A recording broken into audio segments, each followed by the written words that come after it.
ನಮಸ್ಕಾರ, ನಾನು ಪೃಥ್ವಿರಾಜ್ ಹಾರನಹಳ್ಳಿ. ರಾಜ್ಯ ಸರ್ಕಾರದಿಂದ ಹೊಸ ಮಾರ್ಗಸೂಚಿಯನ್ನ ಹೊರಡಿಸಲಾಗಿದೆ. ಗ್ರೀನ್ ಝೋನ್ ನ ಜಿಲ್ಲೆಗಳಿಗೆ ಗುಡ್ ನ್ಯೂಸ್ ಅನ್ನ ನೀಡಿದೆ ರಾಜ್ಯ ಸರ್ಕಾರ. ಗ್ರೀನ್ ಝೋನ್ ನಲ್ಲಿನ 14 ಜಿಲ್ಲೆಗಳಿಗೆ ವಿನಾಯಿತಿಯನ್ನ ನೀಡಲಾಗಿದೆ. ಗ್ರೀನ್ ಝೋನ್ ನಲ್ಲಿ ಈಗ 14 ಜಿಲ್ಲೆಗಳು ಇರುವಂತದ್ದು. ಸೊ ಆ ಜಿಲ್ಲೆಗಳಿಗೆ ಈಗ ಈ ಒಂದು ಲಾಕ್ ಡೌನ್ ಇಂದ ವಿನಾಯಿತಿಯನ್ನ ನೀಡಲಾಗ್ತಾ ಇದೆ. ಯಾವ ರೀತಿಯಾದಂತ ವಿನಾಯಿತಿ, ಯಾವ ರೀತಿಯಾಗಿ ಸಡಿಲಿಕೆ ಮಾಡಲಾಗ್ತಾ ಇದೆ ಅನ್ನೋದನ್ನ ಹೇಳ್ತೀನಿ. 14 ಜಿಲ್ಲೆಗಳಿಗೆ ಲಾಕ್ ಡೌನ್ ಇಂದ ವಿನಾಯಿತಿಯನ್ನ ನೀಡಲಾಗ್ತಾ ಇದೆ. ಮಾರುಕಟ್ಟೆಗಳಲ್ಲಿನ ಕಾಂಪ್ಲೆಕ್ಸ್ ಗಳಲ್ಲಿ ಕೆಲಸಕ್ಕೆ ಅನುಮತಿಯನ್ನ ಮಾಡಿಕೊಡ್ಲಾಗ್ತಾ ಇದೆ. 50% ಕಾರ್ಮಿಕರಿಗೆ ಕೆಲಸವನ್ನ ಮಾಡಲಿಕ್ಕೆ ಅವಕಾಶವನ್ನ ಮಾಡಿಕೊಡ್ಲಾಗ್ತಾ ಇದೆ. ಯಾವ್ಯಾವ ಕಾರ್ಖಾನೆಗಳು ತೆರೀತವೋ ಅಲ್ಲಿ 50% ಕಾರ್ಮಿಕರು ಕೆಲಸ ಮಾಡಬಹುದು ಅನ್ನೋದನ್ನ ತಿಳಿಸ್ಕೊಟ್ಟಿದೆ. 14 ಜಿಲ್ಲೆಗಳ ಗ್ರಾಮೀಣ ಪ್ರದೇಶಗಳ ಕೈಗಾರಿಕೆಗಳಿಗೆ ಅವಕಾಶವನ್ನ ಮಾಡಿಕೊಡಲಾಗಿದೆ. 14 ಜಿಲ್ಲೆಗಳಲ್ಲಿ ಗ್ರಾಮೀಣ ಪ್ರದೇಶಗಳಲ್ಲಿ ಮಾತ್ರ ಅವಕಾಶ ಇದೆ. ಪುರಸಭೆ ಪಾಲಿಕೆ ವ್ಯಾಪ್ತಿಯ ಹೊರಗಿನ ಕೈಗಾರಿಕೆಗಳಿಗೆ ಮಾತ್ರ ಸಡಿಲಿಕೆ ಅನ್ವಯ ಆಗ್ತಾ ಇದೆ. ಗ್ರೀನ್ ಝೋನ್ಗಳಲ್ಲಿ ಕೈಗಾರಿಕೆ ಸಡಿಲಿಕೆ ವಿಚಾರಕ್ಕೆ ಸಂಬಂಧಪಟ್ಟಂತೆ ರಾಮನಗರ ಜಿಲ್ಲೆಗೆ ಮಾತ್ರ ಇದು ಅನ್ವಯ ಆಗ್ತಾ ಇಲ್ಲ. ಗ್ರೀನ್ ಝೋನ್ ನಲ್ಲಿ ಇದ್ರೂ ಕೂಡ ರಾಮನಗರ ಆ ಒಂದು ಜಿಲ್ಲೆಗೆ ಮಾತ್ರ ಇದು ಅನ್ವಯ ಆಗ್ತಾ ಇಲ್ಲ. ಉಳಿದಂತೆ ಎಲ್ಲಾ ಜಿಲ್ಲೆಗಳಲ್ಲೂ ಕೂಡ ಲಾಕ್ ಡೌನ್ ಏನಿತ್ತಲ್ಲ ಅದರಿಂದ ಸಡಿಲಿಕೆ ಮಾಡ್ಲಾಗ್ತಾ ಇದೆ, ಫ್ರೀ ಡೌನ್ ಮಾಡ್ಲಾಗ್ತಾ ಇದೆ. ಆ ಒಂದು ಗ್ರೀನ್ ಝೋನ್ ನಲ್ಲಿ ಗುರುತಿಸಿಕೊಂಡಿರುವಂತ ಜಿಲ್ಲೆಗಳಲ್ಲಿ ಮಾಸ್ಕ್ ಕಡ್ಡಾಯ, ಸಾಮಾಜಿಕ ಅಂತರವನ್ನ ಪಾಲನೆ ಮಾಡಲೇಬೇಕು. ಪುರಸಭೆ ಪಾಲಿಕೆ ವ್ಯಾಪ್ತಿಯ ಹೊರಗಡೆ ಬರುವಂತ ಕೈಗಾರಿಕೆಗಳನ್ನ ತೆರಿಬಹುದು ಅಂತ ಸೂಚನೆಯನ್ನ ನೀಡಲಾಗಿರುವಂತದ್ದು. ಈ ಸಡಿಲಿಕೆ ರಾಮನಗರ ಜಿಲ್ಲೆಗೆ ಇರೋದಿಲ್ಲ. ಈ ಮೂಲಕ ಆರ್ಥಿಕ ಪುನಶ್ಚೇತನಕ್ಕೆ ಸರ್ಕಾರ ಕೈ ಹಾಕಿರೋದಂತೂ ಸ್ಪಷ್ಟವಾಗಿ ಕಾಣಿಸ್ತಾ ಇದೆ. ಯಾಕಂದ್ರೆ ಕಂಪ್ಲೀಟ್ ಆಗಿ ಆರ್ಥಿಕ ಸ್ಥಿತಿ ಬಿದ್ದೋಗಿದೆ, ಖಜಾನೆ ಕೂಡ ಖಾಲಿಯಾಗಿರುವಂತದ್ದು. ಸೊ ಹೀಗಾಗಿ ಸರ್ಕಾರ ಈ ರೀತಿಯಾಗಿ ಅಟ್ಲೀಸ್ಟ್ ಆರ್ಥಿಕ ಪುನಶ್ಚೇತನವನ್ನ ಮಾಡುವಂತ ನಿಟ್ಟಿನಲ್ಲಿ ಅಧಿಕಾರಿಗಳ ಸಲಹೆಯಂತೆ ಮುಂದಾದಂತೆ ಕಾಣಿಸ್ತಾ ಇದೆ.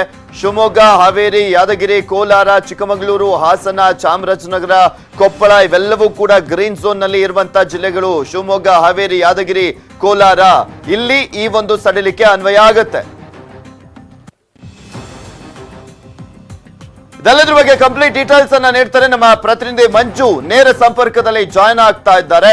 ಎಸ್ ಮಂಜು, ಈಗ ಗ್ರೀನ್ ಝೋನ್ ಗಳಲ್ಲಿ ಸ್ವಲ್ಪ ಫ್ರೀ ಡೌನ್ ಮಾಡಲಾಗಿದೆ. ಸೊ ಯಾವ್ಯಾವ ರೀತಿಯಾಗಿ ಅವಕಾಶವನ್ನ ನೀಡಲಾಗ್ತಾ ಇದೆ, ಏನು ಇಲ್ಲಿ ಕೆಲವೊಂದು ಅಂದ್ರೆ ನಿಯಮಗಳನ್ನ ಹಾಕಲಾಗ್ತಾ ಇದೆ, ಅವಕಾಶವನ್ನ ಮಾಡಿಕೊಟ್ಟಿ? ಖಂಡಿತ ಪೃಥ್ವಿ, ಕರ್ನಾಟಕ ರಾಜ್ಯದಲ್ಲಿ 14 ಜಿಲ್ಲೆಗಳನ್ನ ಗ್ರೀನ್ ಝೋನ್ ಅಂತ ಈಗಾಗಲೇ ಏನು ಸರ್ಕಾರ ಗುರುತಿಸಿತ್ತು, ಆ ಒಂದು ಗ್ರೀನ್ ಝೋನ್ ನಲ್ಲಿರುವಂತಹ ಜಿಲ್ಲೆಗಳಿಗೆ ಒಂದು ಚೂರು ರಿಲೀಫ್ ಸಿಕ್ಕಿದೆ ಅಂತ ಹೇಳ್ಬೋದು. ಯಾಕಂದ್ರೆ ಅಲ್ಲಿ ನಡೆಯುವಂತಹ ವ್ಯಾಪಾರ ವಹಿವಾಟುಗಳನ್ನು ಕೂಡ ಅಷ್ಟೇ ನಡೆಸುವಂತೆ ಕೂಡ ಈಗಾಗಲೇ ರಾಜ್ಯ ಸರ್ಕಾರ ಆದೇಶವನ್ನ ಕೊಟ್ಟಿದೆ.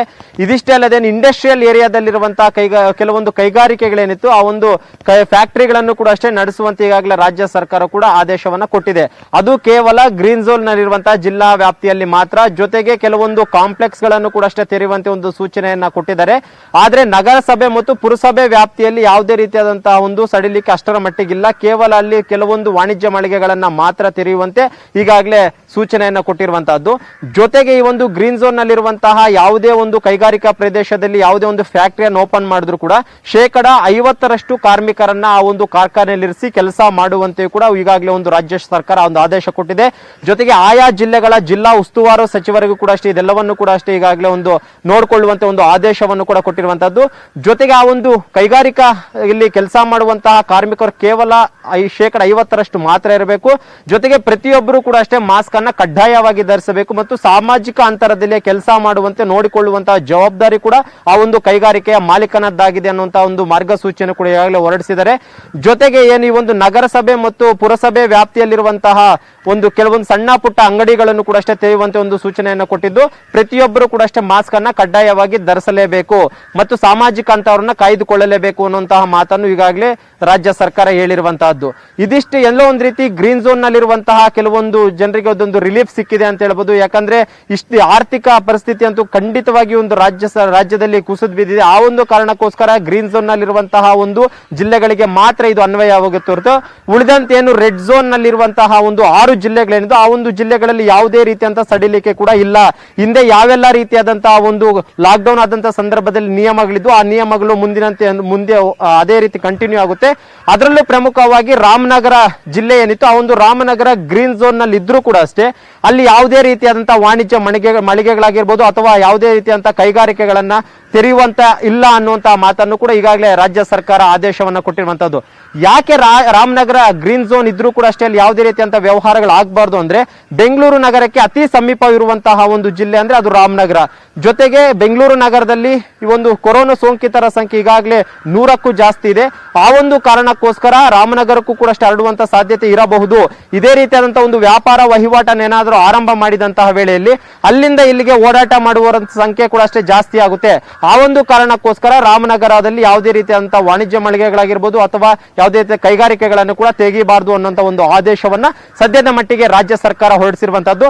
ನಿಜಕ್ಕೂ ಕೂಡ ಅಷ್ಟೇ 14 ಜಿಲ್ಲೆಗಳು ಏನಿತಿ ಒಂದು ಗ್ರೀನ್ ಝೋನ್ ಅಂತ ಆ ಒಂದು ಜಿಲ್ಲೆಗಳಿಗೆ ಎಲ್ಲೋ ಒಂದು ರೀತಿ ಸದ್ಯದ ಮಟ್ಟಿಗೆ ಒಂದು ರಿಲೀಫ್ ಸಿಕ್ಕಿದೆ ಅಂತಾನೆ ಹೇಳಬಹುದು ಪೃಥ್ವಿ. ಓಕೆ, ಥ್ಯಾಂಕ್ ಯು ಮಂಜು, ನೀವೆಲ್ಲ ಡೀಟೇಲ್ಸ್